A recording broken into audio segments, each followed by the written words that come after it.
Mr. James Gordon, thank you for joining us. Thank you very much. We appreciate it. Welcome to the Disturbed Oasis podcast. I appreciate the invitation. Thank you. Yes, absolutely. And thank you for showing up. You are running for what position? Board of Supervisors, District 6. District 6, excellent. And would you mind just giving us a quick synopsis? Where is District 6? What parts of our community does it include? If you're looking at a map of the county, you're really looking at the bottom left-hand corner as the districting map is drawn out. It's a wedge that covers the bottom left-hand corner. If you go down to Cluster Springs Fire Department, it then cuts back over towards the west, and pretty much the bottom corner of Sinai, and then running all the way out to the Pennsylvania boundary, but south of Oak Level. Oak Level is not part of it. It kind of, the line takes a couple of misses as it heads over, but it's that bottom left-hand corner of the county. And does it include Turbeville? Yes. Okay. So basically sort of like Cluster Springs through Turbeville, you can think of it. Yeah, all the way through Turbeville, all the way out to Pennsylvania all County. All the way up 58. Okay, yeah. Great. So VIR is included in. Oh, wonderful. Okay, yeah, thank you for that. Now, why are you running? What inspired you to run? And then if you want to speak about your platform now, you can, or if we can speak about that as a separate question, it's up to you. Yeah, happy to discuss any points about that at any time. But the ask of, look, why do you want to run, really came about because of what I believe is pretty typical right now. My personal dissatisfaction with regards to engagement with the current Board of Supervisors. That was really my first motivating factor. And then also with regards to the community-wide dissatisfaction with regards to our county administration and where we're heading to. And, having had a lifetime of service, I have always felt it doesn't help for you to just sit around and complain about something. If you're not going to be prepared to put your hand up and do something about it, it diminishes your voice a little bit. So I felt that given the opportunity that I felt that the time was right for me to step up and say, okay, I'm prepared to put my money where my mouth is, and I'm unhappy with how things are heading in the county. I think our Board of Supervisors is not doing what they should be doing on a number of issues, and we can dive into those. If I want to complain about it, I better be prepared to do something about it. So. Excellent. Can I jump in for a second? Oh, please do. You mentioned that you're running, part of it in the beginning was because you had personal dissatisfaction. Can you give us a specific example of that? In the time that, the simple matter of calling your representative, the Board of Supervisors, and never getting a phone call back. From that all the way through to not having answers to questions, legitimate questions, and seeing pretty much everybody have the same response. I never get a phone call back. Well, then what's the point of being a representative if you're no longer representing? Okay, thank you. Okay, so you're dissatisfied with, let's say, their lack of accessibility. That's certainly one of the issues, but I think that is echoed across the board. Yes. Now, there are a few people I will say of the other serving Board of Supervisor folks who have a reputation for answering the mail. They will get back to people. Okay. But in my particular case, in my district, that's not the case. I see. So in your district, there are people not responding. Care to name names? Well, Stanley in particular, and I have taken Stanley to task on that. I've said to him, look, Stanley, you never answer my phone. I call you and you never call me back. When I have an issue, you never get back to me. And I did kind of poke him in the ribs a little bit and say, well, the only time you called me back was when you found out I was running against you. Well, how does he respond to that? He took it pretty well-natured. I mean, I've learned in life that, we all have different motivations for doing things, and sometimes we can end up on opposite ends of an issue, but then when we sit down and talk about it, we find ourselves a little bit more closer together. Sure. I think that it is a very hefty task, and I think that it's a task that can easily get away from people, not helped by the fact that the board has decided to go through the measures that they've gone through to so tightly control things right. and not involve a lot of input from other people. I think that makes it an even more onerous task.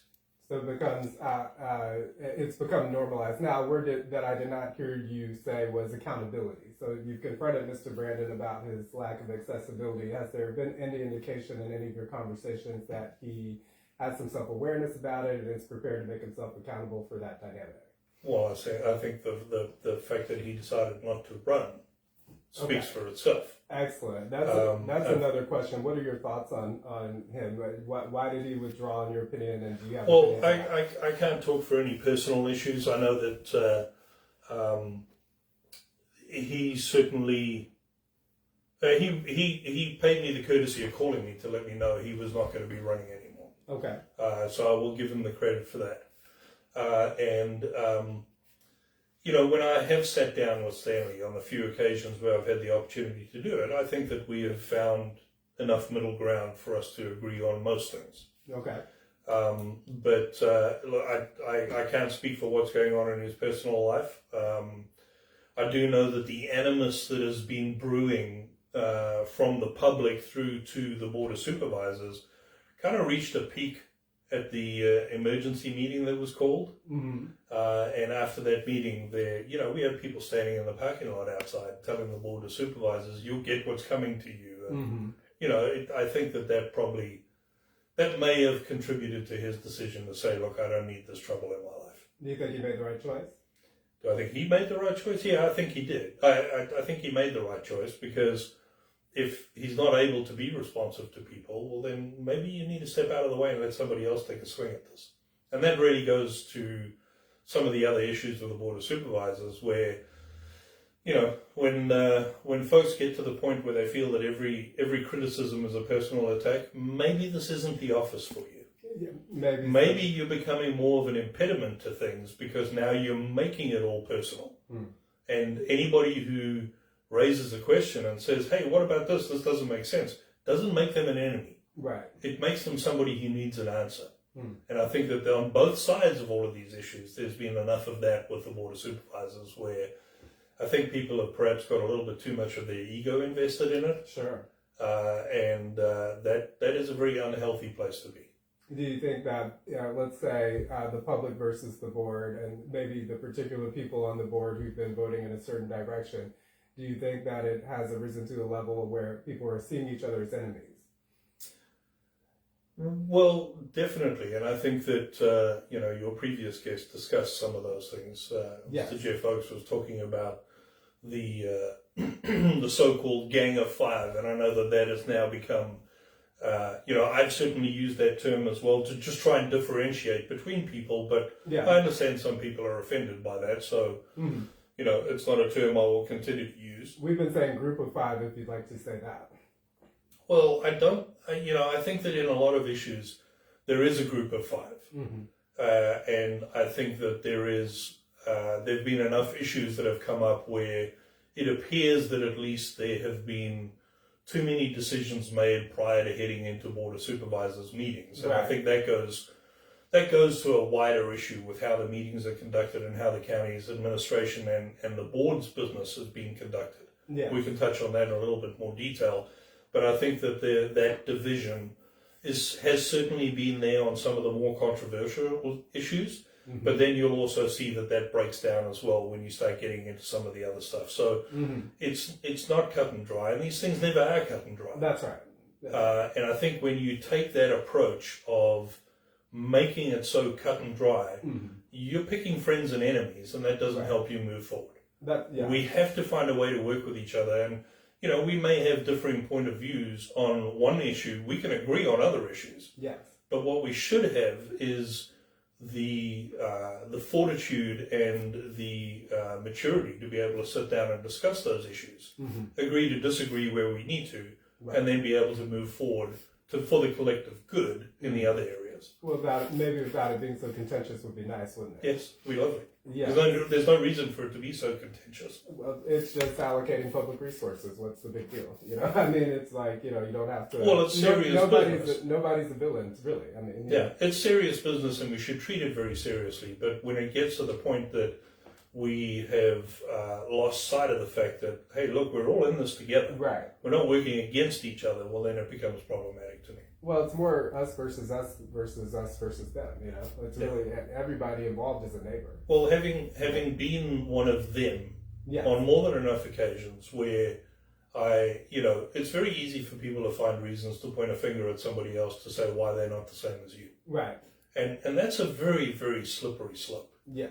And it's a very dangerous way to conduct yourself because you start retreating to corners that you can't get out of. Well, otherization leads to dehumanization. Exactly. It's the first step toward it.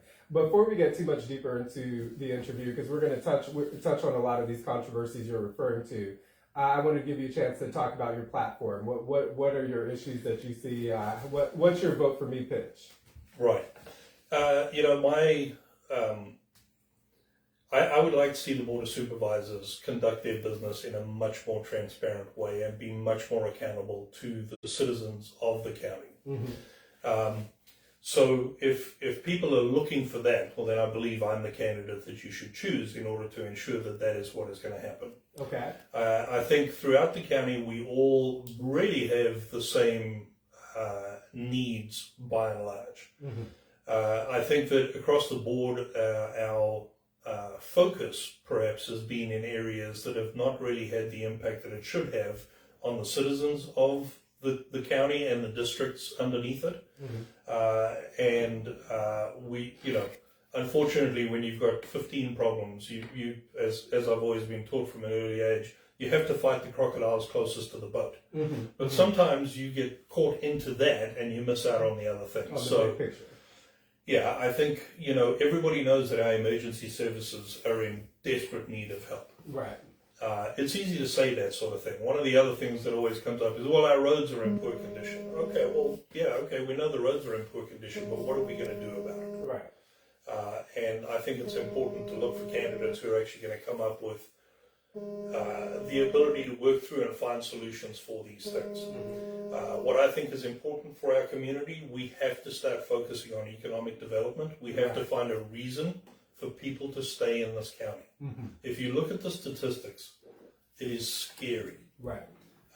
When you look at what is going to happen with the demographics across the county and what has happened over the last 20 years, really the only population group that has been growing has been the 55 to 65-year-olds. Yes. And if that doesn't ring alarm bells for people, then it should. Right. And the only way that we're going to turn that around is we need to start looking at what it is that we're doing and how we're conducting our business. Yes. We need to have a more thriving community that is more open for business than it is currently.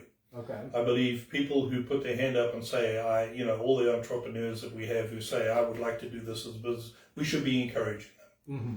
Now, not everyone is going to be a success and there will be failures, but that's what it's about. Sure. We have to be more open and we have to start growing business locally. So small business is a priority for me. Okay. Growing, yes, you have a question. Well, before you get too much further into it, I'm all about some concrete examples. First, you talked about transparency. I know you said you would like to be an advocate of live streaming at board meetings. Yes. You'd like to be more communicative and you would return phone calls and emails. And you've mentioned monthly reports to your district and town halls. Quarterly town halls. Yeah, and having time. So that's three good concrete examples of promoting transparency if you're elected. Now, can you extrapolate and do the same thing for me? How are we going to help 911? You as a person, what are your ideas? Do you have any? Because everybody talks about assessing the problem and we need to do this. Give me specifics on the 911 and on economic development. Well, so if we can just deal with the emergency services part of it first. Yes. We rely heavily on volunteers. We have a pool of volunteers that is drying up. Mm. And if you go to any of the fire stations and you look at who the volunteers are, it should also make you pay attention. You should sit up and take notice. Tell me more there if you don't mind. Are they...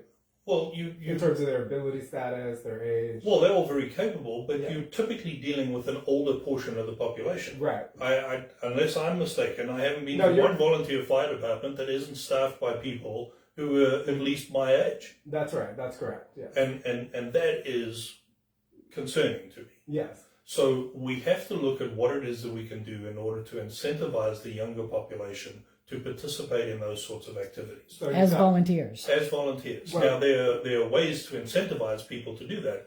One of the examples, and it doesn't have to be tied to age, because I don't believe that age is a barrier to anything. Mm-hmm. You know, we should be providing incentives to our volunteers to reward them for what it is that they're doing.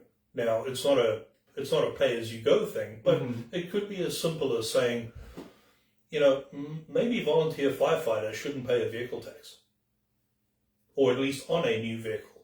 Now, what does that do? Provides a person who may not want to be a volunteer firefighter go, well, you know what, I can buy myself a new truck. I'm going to go volunteer. I have to do X amount of hours in the month in order to do that. Now, you don't really take anything away from anybody, but you've actually injected an activity into the community that benefits more. So somebody's got to sell them that vehicle. Somebody's got to maintain that vehicle. Somebody's got to fuel that vehicle. That individual wouldn't have done it if you hadn't been given a tax incentive to do it. Okay, so And that's just one example that you could look at. that's where I was going. Stimulate the population of volunteers. Now, I know the 911 communication has been a topic. Do you have Right, any yes. ideas on that? Well, and I commented just in the last week with regards to what is happening with the 911 communication system.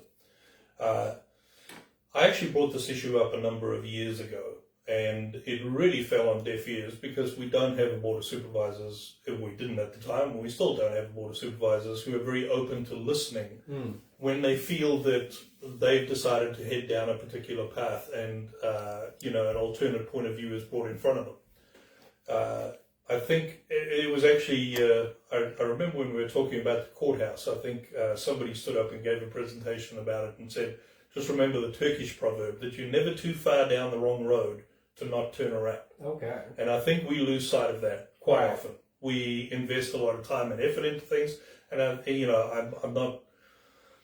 not discrediting anybody in this, but I think that you also need to be used to dealing with those sorts of issues and managing procurements and understand how these things work, because, you know, we all can just go about things meaning the best and coming up with the best intentions, but still messing it up horribly. And I think we messed up 911 communications horribly. We bought a legacy system that didn't have enough lifespan on the end of it, and that comes about from people perhaps not knowing that these are issues that you need to look at. When we have an emergency communication system that doesn't allow you to communicate with somebody who enters into a structure, well then how do you fight a fire if you can't talk to people that are inside the structure? Right. How do you deal with, you know, all the other issues that our law enforcement and first responders have to deal with when you're straddled by, you're hamstrung, by very poor communications and no link to the people who are providing you your lifeline. So I do think it is critical, but we need to look outside of the norm, and we should not jump into the easy solution, which is, well, so-and-so has this thing and it works just fine for them, so we should buy into it. Because what are you buying into? Yes. How long has that system been around? What is its lifespan? When is it going to expire? The county is full of examples of where we've decided that we needed to own things. Yeah. And we've owned things that have become obsolete. And once they become obsolete, you're now back in that same cycle of having to pay for it. So I would highly encourage anybody who's involved in solving the problem of communications, and it's also transparency and visibility for emergency responders in the county. I highly encourage people to look at what has been developed in the last 10 to 15 years. We have gone so far beyond, I'm going to give you a radio that you put on your belt. Right. There are many other ways that you can use to communicate and track people and have situational awareness and do all of these things. You know, satellite communications have come a long way. We're beyond that, and we should look at what it is going to take to get to where technology is today. Because going out and buying a new radio system is the worst possible thing that we could do, because we'll spend another $3 million on that, and then in 5 years it'll be redundant. So maybe we need to take a little bit more considered approach about it. And there are plenty of situational awareness and communication tools that are out there right now. Let's look beyond just looking at, we need radios to talk to people. We do need that, but there are other systems that are out there that provide you with that as well. Okay. You had asked about Economic development. Yeah. And I know one thing had been kicked around in meetings and others is about reigniting the strategic committee. And we've got Ryland Clark, who's going to be speaking with us soon, to see where that is going to be going. So that's one example of what I mean about the concrete example. Yeah, for it economic was very development. concerning to me at the last Board of Supervisors meeting when the young lady, and I forget her name, stood up and asked a question about what has happened to the Strategic Planning Committee. And she's supposedly on it, right? And she's on She it. is on it, yes. And I, apologies to her, I don't remember her name. She introduced herself, but it was like, seriously, can we please just smell the coffee, because this is what is wrong.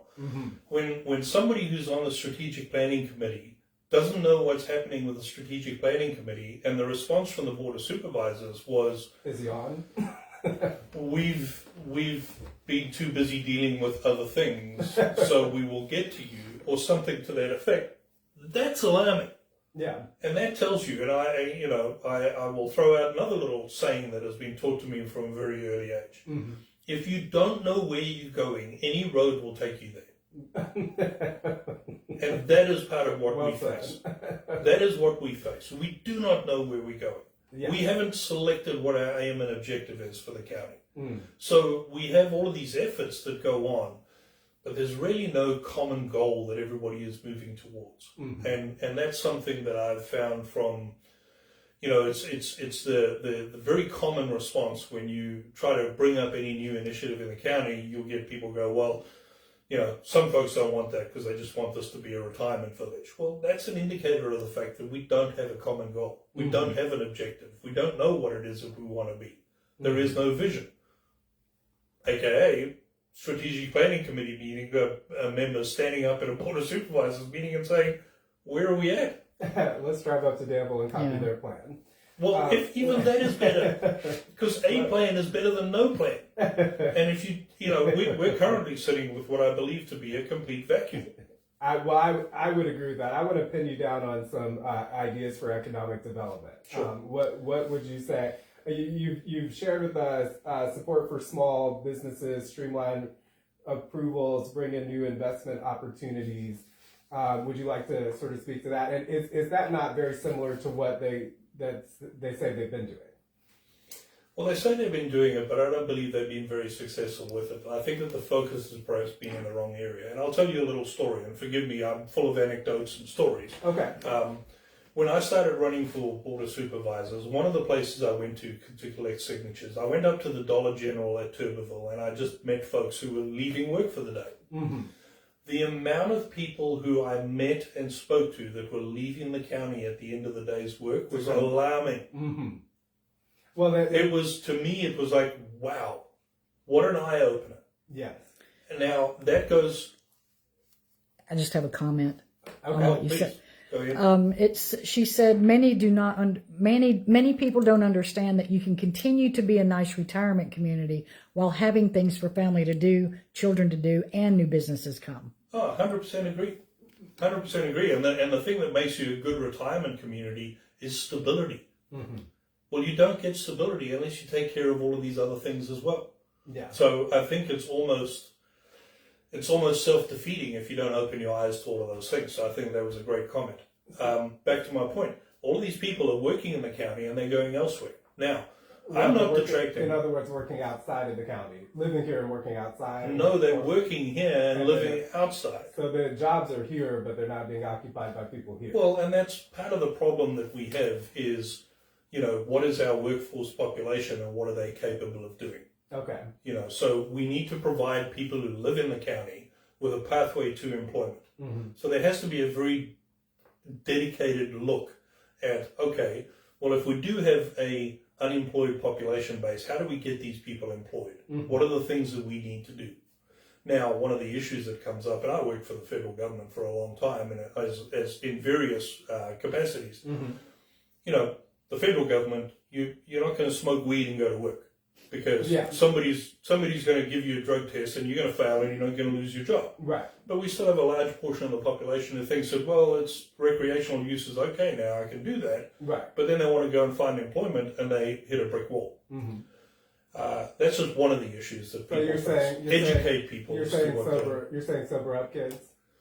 No, I'm not saying that. I'm saying that if we should educate people into, if this is the lifestyle that you choose to lead, yes, then this particular sector is not where you should be looking for employment because you're going to be ruled out of it for that very reason. yes. But I've spoken to folks who said, well, I didn't know that. I thought that it was legal now, so why can't I do it? Well, and then there are other things with public-private nexus, some of the vestiges of neoliberalism where, like, for example, you can't even get a job at driving a dump truck in some places because the money's coming from the federal government. Exactly. And because the money's been coming from the federal government. There have been dump trucks sitting still where I was from in Danville, and I called Public Works and they told me that we can't get anyone who can pass a P-test. For marijuana, but then you have it decriminalized here at the state. So at some point, this is a sovereignty issue too. It is, but these are. There's no easy answer to all of these things, but we should be addressing it. We shouldn't just pretend that the issue is going to go away. We actually have to look at it and we have to address it and find a plan to move forward. Now that's just one little minor issue. Okay. The other issues that we have, more education, more let's say more people, more jobs that are here being filled by people who are here. Are these both like boilerplate points that you've been speaking to? Did I interpret it correctly? Well, I don't think we have that. Well, I don't think that you can just look at it and say we need to have more local jobs filled by local people, because it goes hand in hand with the next issue that we have, and there's no way for those people to live. Yeah. Yes. Of course. Until you solve that problem, and I think that should be part of our strategic vision, is okay. If we have all of these industrial bases that are around, and I commend anybody who's done all the work to bring all of these industries to the county. Yes. There's a missing piece in that, and now that we've brought these industries to the county, what do we do to convince those people to resettle here? And I think that should be part of our strategic view. You had a question? I feel like I'm in class, raising my hand. No, I just have another comment, but I also want to preface before I say that is that what you're talking about, do you think that would be excellent fodder for town hall meetings? It should be. But this is what we should be discussing all of the time. This is Right. why we should have more town hall meetings. Instead of that and this is separating. Instead of having this environment that we have currently where I was thinking about it on the way over here today. The fact that we are sitting in what used to be the temporary courthouse, and the Board of Supervisors are lined up on the other side of a petition, and we're all on this side as the greater unwashed, and they're on that side holding court and really deciding what is happening with us. That I think it's symptomatic of that. So the comment was mentioning dual enrollment plans at the high school to help businesses join, to offer students work experience, internships and such. And I could directly speak to that because that used to be one of my jobs. Yeah. But I found that there was politics in the way of that, believe it or not, and I left that field. She also mentions that some people in Halifax County are strongly against homeless shelters and even rehab shelters and feels that needs to change. And speaking to that, yes, there has been like a woman's shelter out at Southstone, I think it was called, and that kind of got shot down. I'm just repeating so you can address comments. I honestly would have to say I don't know enough about that issue in depth to be able to comment in detail. I don't know what portion of the population we are talking about that are left behind either through that would fall into the needs of a homeless shelter. But certainly in any functioning society, you have to take care of all of those things. And that's one of the big issues for me, is for me I'm running for everybody. I'm not running for the people who I'm going to have dinner with on a Saturday night. I'm running in order to represent everybody. I mean, I'm happy to sit down with anybody and break bread with them. But the people who you rub shoulders with every day, and there were a few issues that happened previously in the county that really rubbed me up the wrong way, because the comment that I got back was, well, those are not very good people. And my response was, it's the people who you think that are not very good that you should be defending the most. Because if you don't, at some point in time, someone else decide that you're not very good. And we're as strong as our weakest link. Exactly. Exactly. We have to uplift everybody. I think kind of all of these questions or comments coming in here are just to illustrate the diversity of the issue, that it's not just for economic development. It's not just education. It's not just, we need to be inclusive of so much more. And that's one of the things I've always said. It's not an either or question. It's all of the above. Right. We have to do better at managing all of the above. You know, we currently have the wonderful announcement of what's happening with Hitachi, and God bless them for what they're doing. I mean, they're really bringing great opportunity for us. What we should be doing now is we should be looking at how do we capitalize on that. And if there's going to be 800 new jobs coming to the county, how do we convince 800 families to move to this county? Because if we did, can you imagine the change that would make? If you brought 100 families to the county, if that was our goal, if we said we're going to incentivize 100 families to move to this county, it immediately changes every single dynamic we look at. Because if you just take it on averages, and these are, you know, this is just throwing numbers out there. If 100 families move to the county, somebody's got to sell them or rent them 100 places to live. Okay. Somebody has got to feed them. Somebody has got to, they've got to go to school. 100 families is going to have on average 300 children added to our school system. Do you think that makes a difference? It makes a huge difference. And while we are spending all of our time wrestling with these little issues like, well, how much is this solar farm going to bring to the county over the next 20 years? Seriously, we're focusing on small issues when we should be looking at some of the big issues, because these things are going to change how we live. That isn't. You know, the latest solar farm that was approved, I don't know if anybody ran the math on it. They're talking about a return to the county over the next 20 years, if all the numbers stay the same, of around $9,000 a year. Seriously? And that's the issue we're going to fight about? Come on, people. Let's get real. We've got other stuff to focus on. We need to make sure that our county is thriving. Because that $9,000 a year coming from that one single solar farm that is just used as a tool to divide us further and create more dissent, we're losing track. And Miss Nancy just said, more people, more revenue. Exactly. Yeah. More people, more revenue, less taxes for each of us individually. Okay. So we've spoken to the platform. I think we got a pretty good idea of what you want to bring in there. You may want to bring some of that into the next question. Why James Gordon versus your opponent, Monte Thompson? Why me? What do I bring to it? Well, and I've said this in one of my Facebook posts. I said, look, if you want somebody who's going to fight for you, like the third monkey on Noah's Ark, and it's just starting to rain, then pick me, because I will fight. Okay. I will fight, and I won't back down. And then people who know me know that of me. I may annoy quite a few people along the way. Okay. But I will stand up and I will ask the questions. And I don't owe anything to anyone. Okay. Nobody owns me. I'm fiercely independent. Okay. I'm not aligned with anybody. Okay. The first thing that everybody tried to do as soon as I announced that I was going to run, the first thing they tried to do was figure out where they could line me up and what bucket they needed to put me in. Right. I had people accusing me of being part of the crew of 5. I had the crew of 5 accusing me of being part of the other 3. They all want to try to put me into a bucket. I don't belong to any of them. Well, that's a good sign. So if you want somebody who's actually going to be independent, well, then vote for me. Okay. If you want somebody who's going to look at things in a pragmatic way and go, well, just because we've always done this doesn't mean we need to continue to do it, well, then that's me. Okay. I bring a very different life experience to the party. You know, I grew up in South Africa. I lived and even my experience in that world was very diverse and very different. So I got to see a lot of good, I got to see a lot of bad, and I've traveled around the world a lot.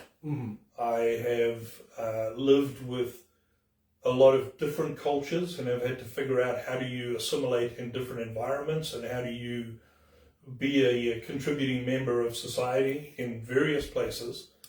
So I think those experiences give me a unique outlook that allow me to look at perhaps solutions that may be lost to folks who are just looking at, we've always done it this way. And is the implication there that who you see Mr. Thompson as being? No, not necessarily him. I'm just, and I'm not I don't measure myself off him. I can't comment to you. Yeah. My comment is not, this is what sets me apart from him. My comment is, this is who I am. If this is what you like, then pick me. You've done, okay, so you've done great at saying why James Gordon. So you don't wish to answer why not Monte Thompson? That's for individual voters to decide. Okay. They can decide what's good for them. Well, I agree with that. And if you feel that that's your man for the job, well then, hey, great, pick him. Oh, okay. James Gordon endorses my. No, I'm just kidding. No, that's a great segue into another comment here about someone has read. A lot of people say that you couldn't possibly bring a lot to the position because you weren't raised here. How would you address that? Because that's your Mr. Thompson's a local guy, so that's kind of implied in the question. Well, that's your xenophobia question. It is, and I've asked exactly. And I've asked that question as well. I've said, well, how does the first time it was raised to me, my response was, what does it mean I pay less taxes? Are you going to give me a rebate on my taxes? Am I somehow a lesser citizen than you? I think that's actually, what's that, the 14th Amendment? Right. We're all equal under the law. What does where I was born make any difference? And if you're choosing to make a distinction of yourself based on somebody's upbringing, what's the next nonsensical thing that you're going to decide is your differentiator? What is it? The length of your hair, or is it your your status in life? That's un-American as far as I'm concerned. Have you found it prevalent in this county? I would say I've been surprised by some people who haven't been more outspoken in responding to that sort of thing. But I will say this. The majority of people are not that way. The majority of people that I've come across have said to me, no, it's just absolute nonsense. Why would that be an issue? And I'll just say this. Stanley Brandon grew up here. You're unhappy with him. You didn't pick him just because he grew up here. Why would you pick somebody else just because they grew up here? It's the most nonsensical thing I've heard. Well, and the people that are in that learned helplessness category and are being very bitter and gossipy and passive aggressive but not actually doing anything are the people that have been here the longest. If we just kind of keep it a buck and observe what the people are doing, sometimes maybe not being from here could be an asset, hypothetically. I don't know. I'm both ways on that because I've lived here 25 years and I still feel like an outsider. Well, I think that's something that is just, it's kind of the unique human experience. And when you've moved around a lot, you understand that there is always going to be an element of that. Right. I immigrated to New Zealand. I immigrated from New Zealand to the United States. I know what it's like to go into a strange environment and have to figure out, okay, well, this is how things work here, because we think we're very alike, but we're not necessarily very alike. But it even differs from Southern Virginia to Northern Virginia. By a lot. There's a big difference in how things are, how people behave and what they do. And until you actually move into that new environment, you really don't feel it. So there's always that feeling in the back of your mind that, like, well, I'll always be different. Well, but prevalence level. Yeah, but we're in the United States, and no, I'm speaking specifically to Halifax County. Somewhere. I'm specifically speaking about Halifax County because you said in your experience you didn't feel it was very prevalent, and I'm saying in my experience I think it is. No, and I respect that. I just find that, and maybe I don't give too much time to the naysayers. Okay. I perhaps lend the ear a little bit more to the folks who say, hey, great to have you here. Thanks for your contribution. It's good to have somebody from outside doing something in the county. Okay. Well, this is an interesting year to run. There have been a lot of controversies here locally that I think have probably catalyzed more people to participate in local politics, perhaps even including yourself. What I'd like to do is go through some of these recent controversies and just kind of get your take on them. And I think the one I'd really like to start with is over the summer when the group of five voted to give themselves a raise, and then they had to reverse course on it shortly afterwards. Because of public outcry. Because of the public outcry, correct. Yeah, I think it was misguided. Okay. And I think that is a symptom of the echo chamber that they have placed themselves in. And they became deaf to what the outside population would be what they would say and how they would feel about it. And I really think that when you're in a community where economic hardship is very much a reality for a lot of people, Yes.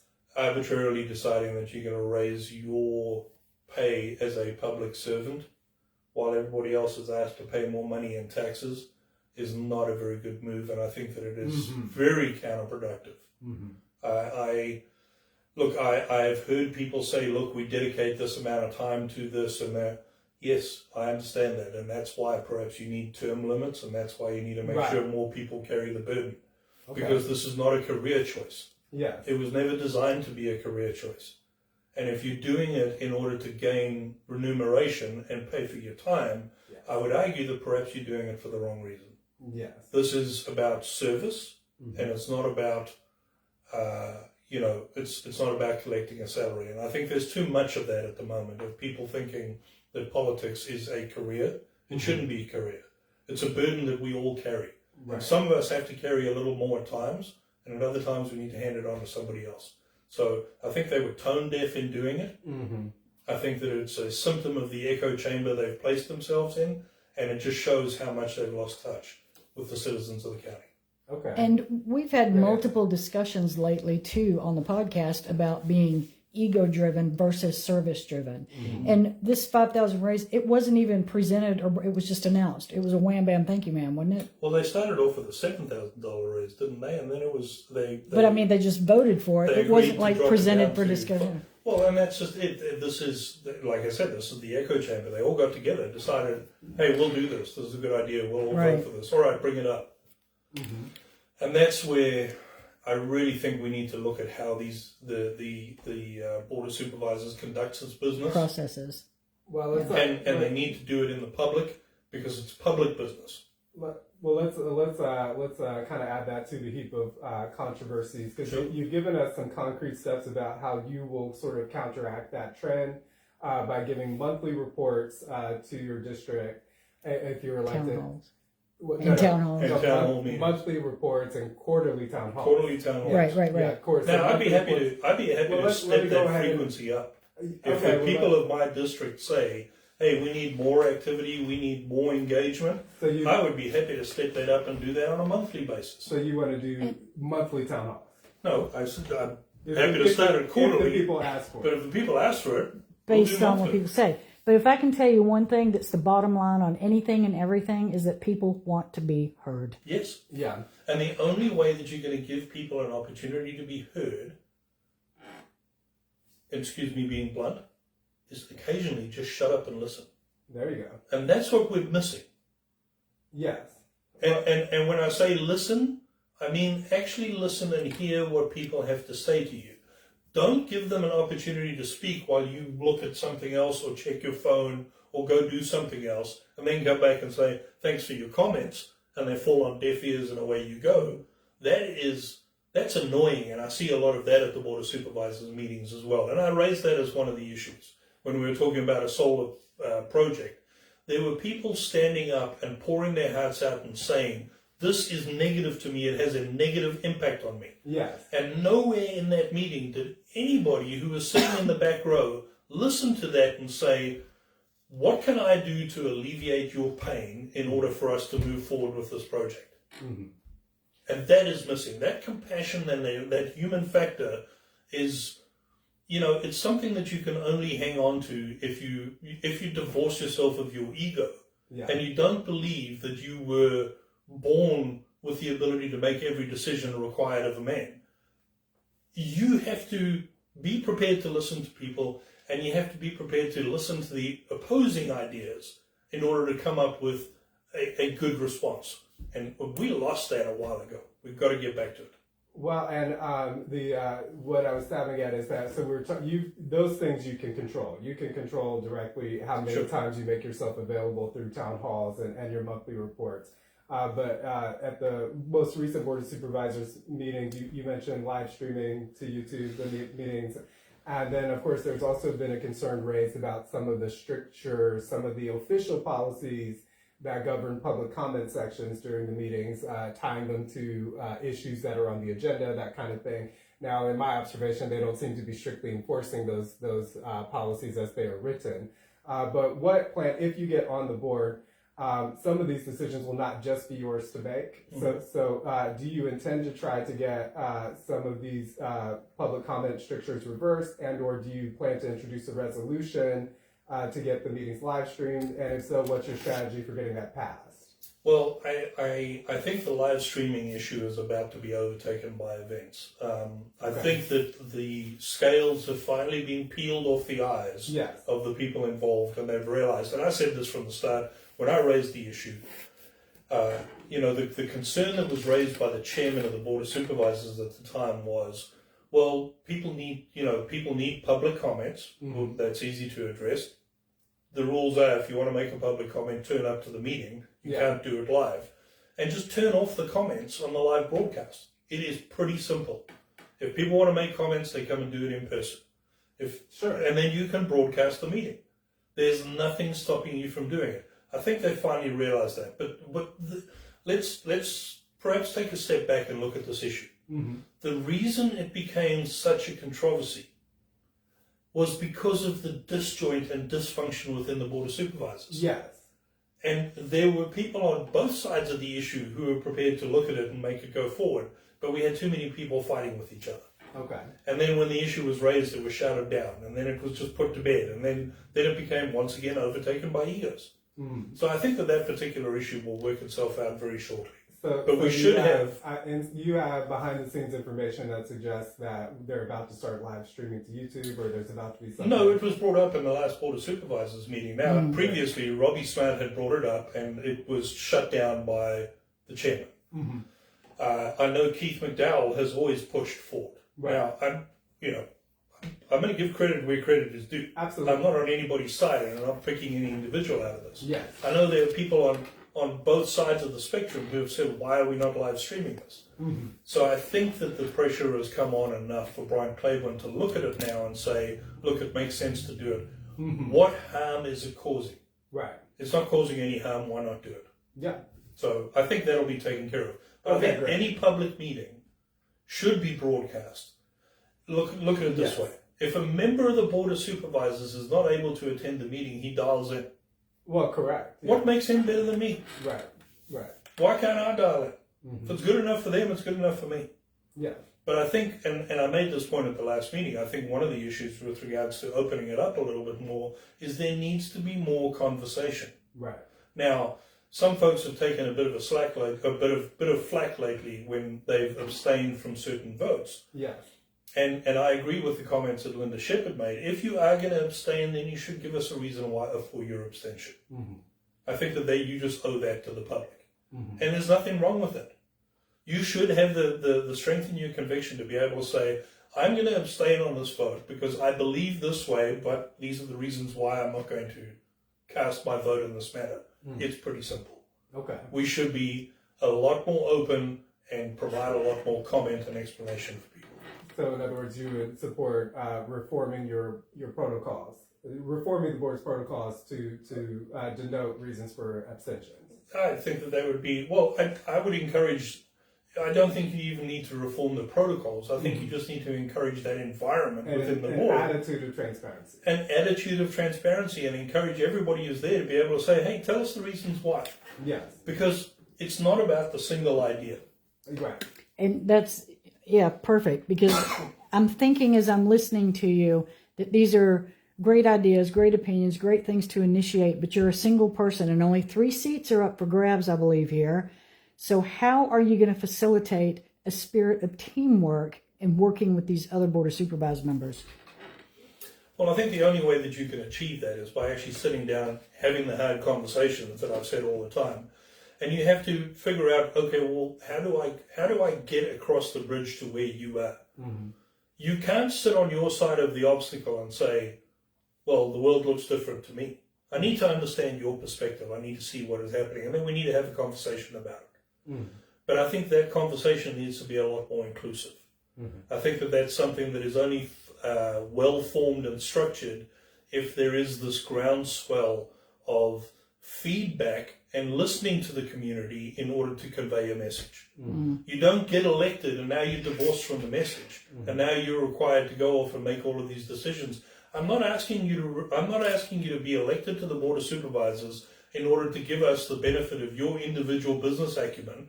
Sure, you bring that to the party, but you have to bring the representation of the community with you. Absolutely.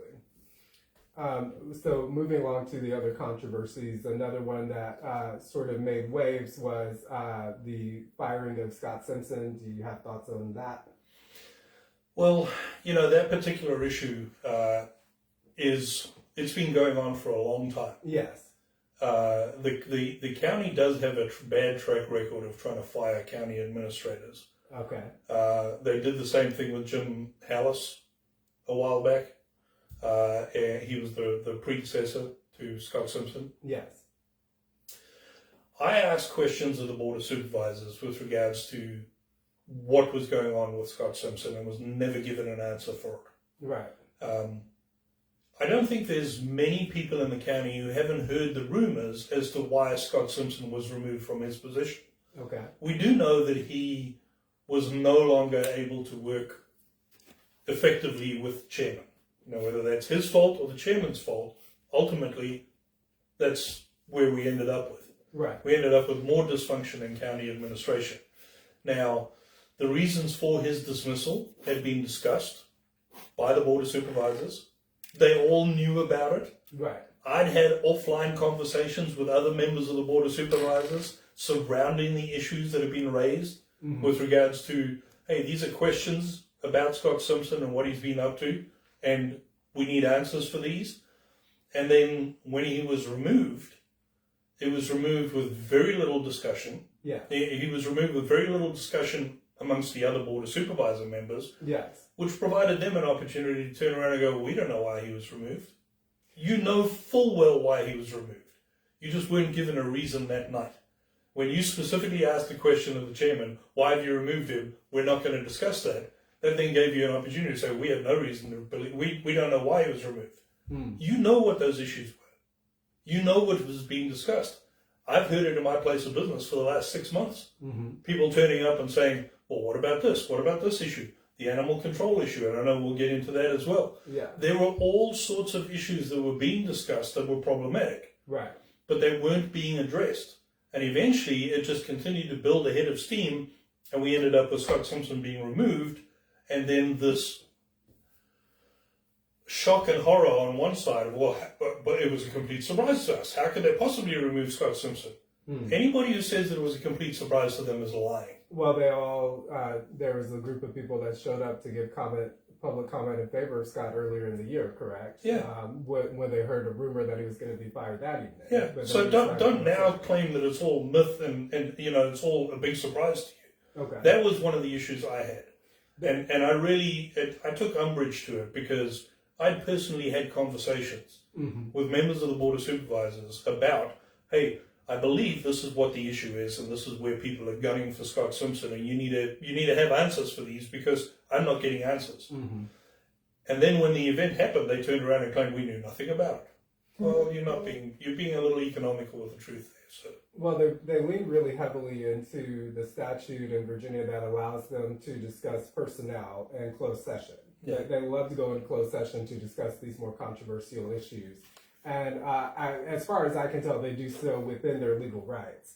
Yes. But I think that speaks to that attitude of transparency. No one is feeling like they are supposed to be accountable for justifying that decision. No one's conducting themselves in such a way that they feel like the public is owed an explanation. Well, I've asked the Board of Supervisors to give us an explanation as to what happened with Scott Simpson. And the response that I got back was, well, legally, there's only so much we can say. And my response to them was, then get your attorney that we all pay for to draft a letter explaining the position to the public. Within the scope of the law. And that is obviously we don't want to answer this. Yeah. Yeah, that's obviously what's happening. But there is no business that you conduct as a public servant that you shouldn't be willing to discuss with the public. Yes. Well, obviously there's protections for legal issues, and that's why they have closed sessions and all the rest of it. But don't use that as an excuse to separate yourself from the responsibility of reporting to the public you represent. Yes. Yeah. That's my view. I'll reserve my comments. Okay, so that led into the controversy of hiring Tamika Morgan. who doesn't live here, and at a rate of $25,500 per month plus benefits. To fill two roles, that of the county administrator, and I believe it was the finance director, is that what we call that other position? And then Miss Morgan will be working 2 days a week, about 16 hours per week. Obviously, we've seen a lot of reaction to that. Do you have any thoughts on that controversy? Yeah, I'd love to know where I can sign up for a job like that. I'm telling you. I mean, I feel 16 hours a week, I feel like I can fit that in. Yeah, I could probably squeeze that in. Yeah. Jokes aside, and you know, it's a little flippant to just say that. Look, I think the issue really comes down to, you can slice those numbers a number of different ways. Mm-hmm. And I think that you can either, you know, come up with a justification for or against. I think that the issue is, I think we need to go back a step and ask why it was that we lost those two key people with no plan to replace them. Oh, okay. There we go. That's a great point. How did we get ourselves into a position where we lose two key people in the administration and we have no plan to replace them? Mm-hmm. Now, you know, is the plan that we have currently the best one? I don't know, and I don't know enough about it because everything is kept behind closed doors. So it's very that's difficult another thing. They went in closed session for an hour that evening. Yeah. It's very difficult to understand the reasons for. Right.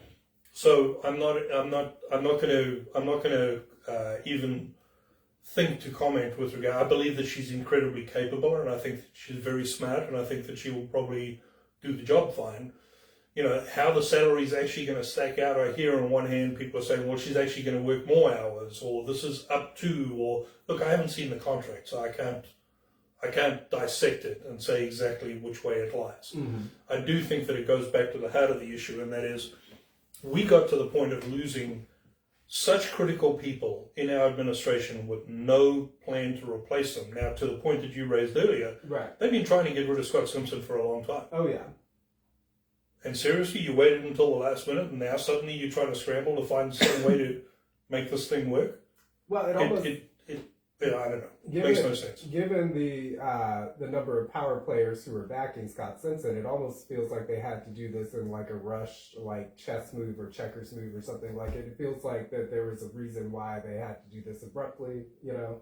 But again, they're not being transparent about it, so this is all just speculation. We would love to hear it straight from the horse's mouth. I was just going to say, can we get an interview with him? You know, Mr. Brandon's going to be leaving office in December. Maybe he'll be ready to talk in January. Or what about Mr. Simpson himself? Oh, of course, yeah. We'll talk to Mr. Simpson. Yeah, we'll hear his side. We'll hear what he's willing to say. No, I think that would be wonderful. And look, and I will say this, if he has been wronged in the process, Mm-hmm. then that needs to be brought to light as well. Well, and let me just interject here and say that in my personal history working as press with Scott Simpson is that he avoids these types of conversations. Oh, I'm sure. Yeah. And I will say this, and you know, while I've heard a lot of rumors, and they really are rumors with regards to, you know, issues with county administration, I've also heard an equal amount of people who have sung that man's praises I and agree. said he has done a fantastic job. I agree with that. So it pains me that we're in this position where we're left with this yin and yang of a situation and nobody's clarifying anything in the middle. Sure. Okay, so let's move on to the specter of corruption. This is a good segue because, for example, one of the big controversies that some of the board members, including currently sitting members, commented on back in 2021 is that Scott Simpson allowed Todd Moser to resign rather than firing him after he got caught embezzling by state police over at animal control. And that was regarded by some, I believe Mr. Purnell made a comment at the time that Mr. Simpson should have fired Mr. Moser. We've had other embezzlement scandals come to light here. Some people are seeing some recent decisions as having the specter of financial impropriety. Are we dealing with the specter of corruption here in Halifax County governance? And if so, what is to be done about it? Well, I've heard that from a number of different individuals who have always raised the issue and saying, I mean, how many times we have people stand up in front of the Board of Supervisors and say, there's impropriety going on. Yes. Now, what maybe from the outside looks like that, when you dig into it, is not necessarily the case, but we should be taking those issues on board and providing answers for them. Yeah. As painful as it is, we should be providing answers. Yeah. And we shouldn't just be ignoring them and going, well, thanks for your comments, we're now moving on. The issues surrounding whether Scott Simpson allowed Todd Mosier to resign, I think that entire thing, if it raised a question with regards to his professional decision-making ability, well then, okay, fine. That's something that he should answer for. Is that a reason to remove the individual from the job? I don't know what his motivation would have been at that time. Sure. Well, maybe there was some other motivation that we didn't understand, which is why everybody should have their opportunity to say their piece. Okay. Which is why we should understand, what was Scott's motivation at that time? Did he think he was doing the right thing for the county by doing it? And if he did, well then why hold that as something that you can beat him over the head with? Right. I think that there were other decisions surrounding, the entire animal control debacle in the county has gone on for way too long, and there's just so much murkiness around it. Yes. Including the recent lawsuit. And I can answer that right now. You asked if I would have a comment about that. Well, I can't comment on a case that's currently, being put up, but I will say this. My understanding is Virginia is still an at-will employment state. That's right. And if you're removed from your position because they say they don't need your services anymore, you're done. Right. And I really appreciate you trying to be fair and look at all sides to all these issues, but sometimes you got to call it as you see it. For example, I have to delve into it more. Do you know how many committees there are from the Board of Supervisors? There's a lot of committees, and the same people are on almost all of them. Yeah, and that's wrong. That shouldn't be that Exactly. way. They should share the workload. And when you look at who were the people who were most keen on getting the pay raise, they're also the people who sit on the most committees. Right, and so these it's a little bit of a committees, self-licking ice cream. well, I mean, you can't say that you're overworked if you're taking all of the committees and not giving other people a voice. and what is the connection to all the people on the committees and the benefactors of the committees? That's my biggest point. Well, and that's an issue that should be, the chairman should be looking at that, and he should be making decisions regarding that. Now, let me be 100% clear. I have no personal animus towards the chairman of the Board of Supervisors. None whatsoever. But I can look him in the eye, and I'm glad to do it, and say, Mr. Chairman, if you are an impediment to us moving forward because of whatever reason, then you should divorce your ego from this issue, and you should step aside and let somebody else take it forward. If you believe that you're doing the right thing, then firstly, please tell us why. And secondly, if you're becoming the obstacle, then please step aside and let somebody else carry the torch. Because otherwise, the good that you think you're doing is going to be undone by you being the target of it. Yeah, or overshadowed. I mean, at some point, some of these folks are obviously at the end of their careers, not at the beginning. You know, they should be thinking about their legacy and how people will be remembering them. Well, and when we talk about end of careers, I just want to add something to this. You know, when we were talking about why vote for me, I'm going to circle back to that one just very quickly. Because you're not in your 70s. Is that? I actually would say don't vote for me because I'm too damn old. Oh, okay. I'm 55 years old. Well, why am I running for... That's young here, man. Why am I running for Board of Supervisors at 55 years old? Right. Please, can we have the 30s and 40s stand up? There's no civic education anymore. Yeah, but they need to start standing up. And I said this to there was a hype meeting that we hosted at the distillery this last month's meeting. And I said to all of the members of the hype, I said, please, don't make me do this more than once. Right. I'm happy to step up and do it now, but I would love one of you to run against me in the next election. If I'm successful, I need to make sure that I'm going to make sure that that gap between the 70-year-olds who are making decisions about our future is reduced so that we start having the 30s and 40s make decisions about our future, because they're the ones who are going to live with it. I would argue even younger, because you ask any high school kid out here, hey, you want to be a politician? No. Do you know what the Board of Supervisors are and what they do? No. Well, that starts with education.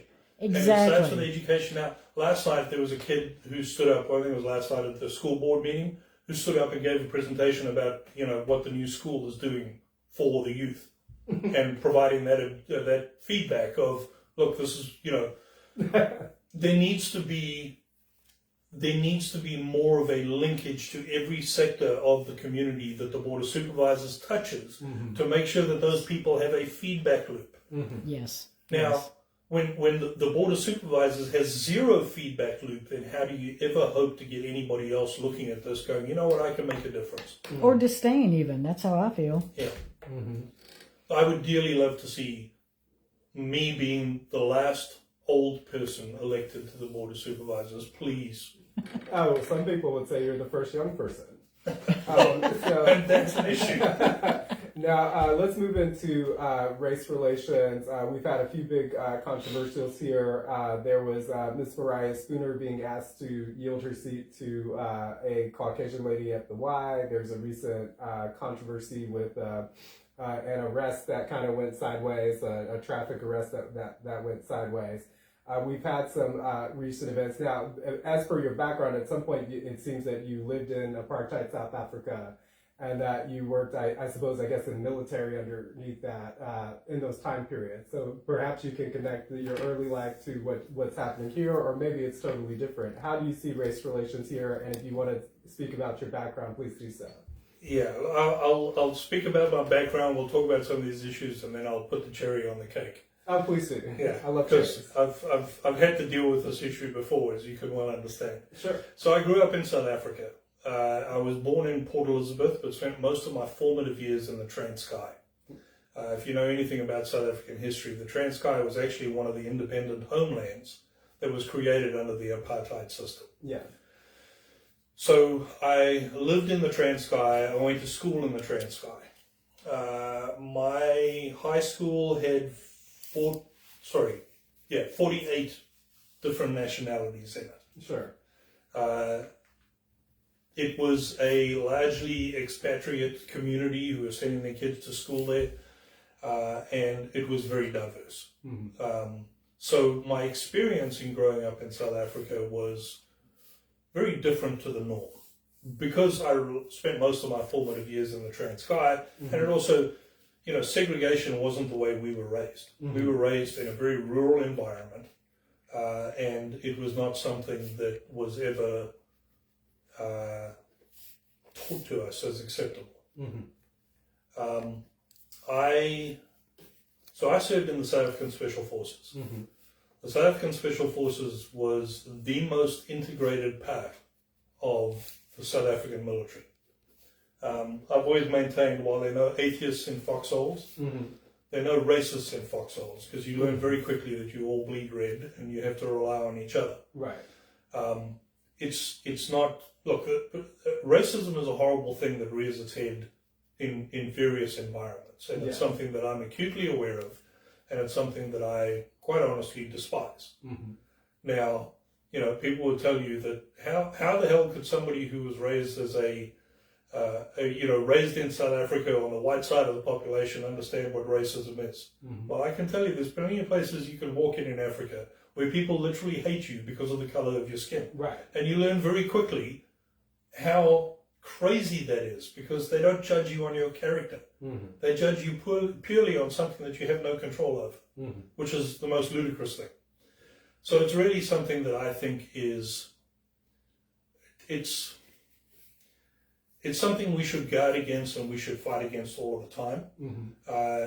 People naturally try to stick to their own, but when you start creating rules and regulations around things like that, you're on a very slippery slope to evil. So I've certainly seen the worst of it. I left South Africa at the end of 93, started 94, right about the time when I was there for when Nelson Mandela was released from jail. It was an interesting time in South Africa, to say the least. Now, the fallout from that, the subsequent fallout from all of those political changes, we've seen a lot of corruption, we've seen a lot of problems, and South Africa is really in pretty dire states because of economic mismanagement. Yes. But the thing I also say to people is, just remember this: when you have almost 50% of the population unemployed with no prospects, what do you think is going to happen? Correct. How do you think this is going to work out? It's not going to work out well. Yeah. So, that's a pretty complex issue. When I served in the New Zealand Army, a member of Parliament used me as a political tool in order to have a go at the other party, because the party in power was taken to task in Parliament because I had deployed to East Timor as part of a United Nations peacekeeping mission. Yeah. This individual had found out what unit I had served in South Africa, and because I'd served in the South African Special Forces, there was a negative connotation attached to that. He stood up in Parliament in New Zealand and said, "You're sending somebody who's a war criminal to go and serve on a United Nations mission. What kind of an operation are you running?" Well, the response to that is probably one of my more prized possessions. It's hanging in my study at home. My deed of commission from the South African Army was given to me late through an administrative screw up. They didn't give it to me at the time that I was commissioned, and I only received it after the fact. My deed of commission is signed by Nelson Mandela. Oh, wonderful. So, if would he have issued me a deed of commission if that was a problem? So I highly doubt it. You're not a war criminal. I'm not a war criminal. Okay. No. Okay. Wonderful. Okay. Now let's tie it back to local race relations. What do you? Well, I think there continues to be some tension in some areas. You can see it. I think that it is something that, like I said, it's an evil we should fight against at every single step. We've been welcomed in the county by all parts of our community. And I think my family and I have had a very healthy interaction with folks on all ends of the spectrum, and will continue to do that. I think that some of our local politics has been continually hampered by that. Yes. And there's certainly a significant number of people who don't want to hear what Brian Claiborne has to say because of that issue. Because he's black, or because he's, Yeah. because he's black and or okay. Now, hey, call it the way it is. I don't think that is right. Of course. That is flat out wrong. But there is an element to it. Yes. But there's also an element to it where people will say, "Well, how the hell can you listen to that guy? He's a white guy." It's that sort of divisive identity politics that really drives a wedge between people, and it makes it very difficult for us to do things. So I shy away from that. I don't think that it is productive for us in the county to entertain that sort of thing. We're all the same. We all have to learn to live with each other and move ahead. So I think it is very unfortunate that is something that has continually crept in. But I think outside elements force that as well. How do we do that? How do we build that bridge? How do you build it? Well, you've got to communicate with people. And you've got to take time to actually sit down and break bread with people. So would you be willing to go out into the black community or a black church and speak to them? Yeah. I'd welcome it at any opportunity. Yeah. And there's and I think that our business can attest to that as well. If you come to Springfield Distillery, you'll see all ends of the spectrum there. We don't cater to a select group. I recently watched your barbecue video. I know Darnell. He's got some good pork skins. My God. Very good. Yeah. But I think that that's something that we've got to continue to work on, and it's something that we've got to, it's very easy to get stuck into a thing where let's address the issue of the deputy arresting the individual for the squatted vehicle. Squatting. That's what it was. I couldn't remember the word squatting. Yeah. And I haven't seen the entire thing. Just based on what I have seen, I don't understand. My question is, why did the deputy feel the need to intervene when the state trooper was dealing with the issue? That's the only thing that I can say, hang on a second. If the state trooper was dealing with the issue, what was the need to escalate it? Now, if he's got a valid answer for that, then fine, let's hear it. But I think that was unnecessarily escalated. I think the individual behaved poorly. I think that when you're in a point of standing there shouting and screaming at police officers, you're not doing your part to try and de-escalate this thing, but they perhaps could have been more forthcoming with answering his questions. he was asking very specific questions that I could see with regards to, what are you calling the squatting, and what is the difference between the front wheel and the rear wheel.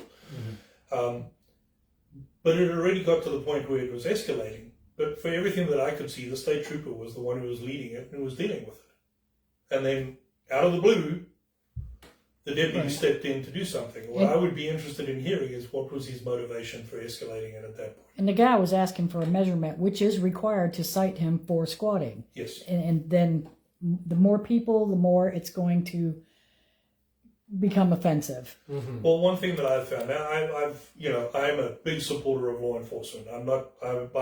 We need to back the blue, because when things go bump in the middle of the night, I don't need a social worker turning up to help me. I need somebody who's actually going to help me. But it's important that we're also honest with ourselves and we look at it. Now, I would say this. When I started my career, I was way more prone to overreact. But once you gain experience, you tend to simmer down a little bit. You tend to understand, this is not the hill you need to die on. Maybe this is an issue that we can resolve some other way. And when you're dealing with traffic stops, it's a rough environment, and it's very dangerous for police officers. Traffic stops are horrible to deal with. But I think we need to know more about these circumstances and understand a little bit more from the deputy's perspective of what his motivation was. Because if he had a valid reason for making the decision, look, I need to intervene right now, we should understand what that is before we make any further comment about it. And do you think that there might be some ego-driven motivations in law enforcement as well? Because we talked about that with other factors. They can be, and when you're in that confrontational environment, sometimes the ego can take over, and you can decide, I'm going to deal with this issue now. Yeah. Where maybe you could have just said, okay, well, I don't need to deal with this. Yeah. Because I know we've had a lot of conversations in the past in other areas that a lot of that de-escalation training and such just isn't there. My daughter was a correction officer, and boy, did she lack some training. Yeah. And I'll give I'll use an Australian example. I think it's Queensland. I'm not sure which part of Australia does it. If you run from the cops, they don't chase you. They let you go. Okay. But they turn up at your house the next day and they take your vehicle. Don't care who was driving it. If they find your vehicle somewhere, they will tow it and it's theirs. Well, that stops people running from the cops. Deterrence. Okay. Is it accurate to call you an African American? I believe there's actual legal precedence for that. Oh, really? Yeah, I think, and I was told this by a good friend of mine who works for BP Oil and Gas. Apparently, they had a scholarship program that was for minorities. 2 individuals applied for it, were given the scholarship, and then it was denied, and they took them to federal court. And I believe the judge decided they were actually African Americans because one had grown up in Namibia and the other one had grown up in South Africa. Oh, I see. And were they Caucasian as well? Yes. Okay, wonderful. So legally speaking, you're not okay. But well, I have it on good authority.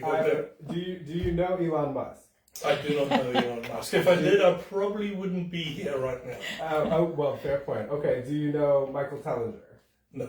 Another famous white South African. Okay, I'll have to introduce you to his work. He has some great thoughts on economic development. Oh, good. That might be pertinent to you, especially if you win.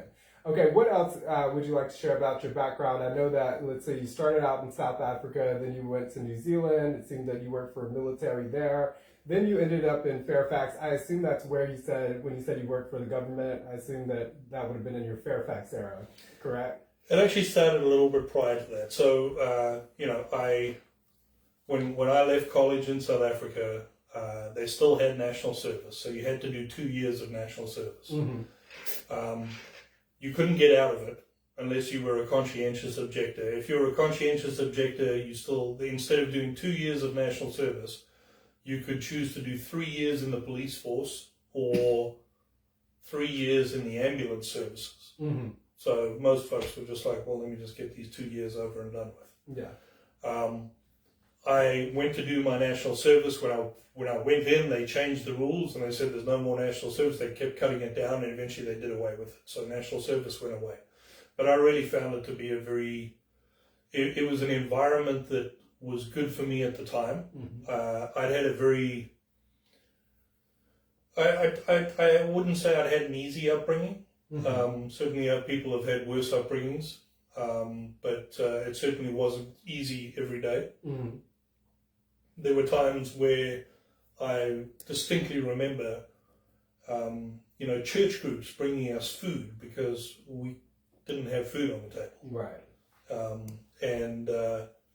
So the military was a good home for me at the time. I took to it really well. I went and did selection and was successful in that and served in the South African Special Forces. I left there. I worked on the security circuit for a while after that. Lived in the United Kingdom for 2 years and then immigrated to the UK. To New Zealand. New Zealand, okay. When I first arrived in New Zealand, I actually worked in sawmilling and logging. Then after being there for just over 2 years, I met a gentleman who knew some of my military background, and he was the commanding officer of like a reserve unit. He offered me a job as a training officer with him, which got me back into the military in New Zealand. I left the New Zealand Army in 2004 to go work for on a Corps of Engineers contract in Iraq. And that's ultimately what brought me to the United States. That was an American contract? Yes, there was an American contract. So after the Corps of Engineers contract, I then worked on a U.S. Marshals contract. We were training bodyguards for the trial of Saddam Hussein.